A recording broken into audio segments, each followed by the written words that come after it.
अहंकार अपनी चरम सीमा पर था। तब भगवान विष्णु ने नरसिंह अवतार लेकर हिरण्यकश्यप का वध किया।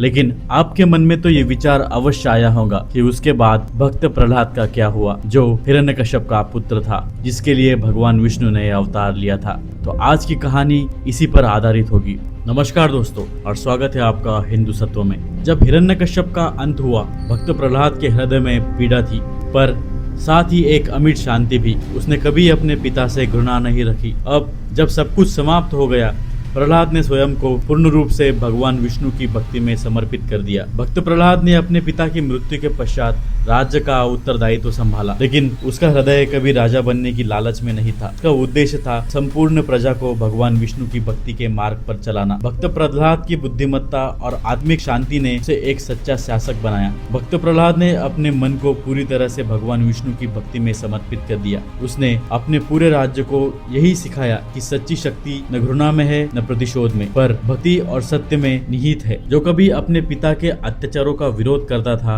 अब वही केवल ईश्वर की प्रशंसा में लीन था।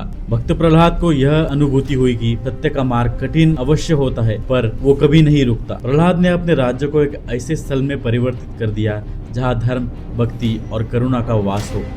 उसने अपने लोगों को यही सिखाया कि सच्ची शक्ति न तो सिंहासन में है और न ही तलवार में, बल्कि हृदय की पवित्रता में है। प्रहलाद की जीवन यात्रा ने यह सिद्ध किया कि सच्ची वीरता तलवार उठाने में नहीं, बल्कि धर्म को जपने और जीने में है। उसने अपने पिता की भूलों से सीखा और अपने जीवन को ईश्वर को समर्पित कर दिया। जब अंत समीप आया तो वह एक शांत, संतुलित और भगवान से मिलने को तत्पर भक्त के रूप में चला गया। जो बालक कभी अपने पिता से भयभीत था, आज वही एक प्रेरणादायी और महान शासक बन गया। प्रहलाद की कहानी एक पहेली नहीं, बल्कि एक उत्तर है।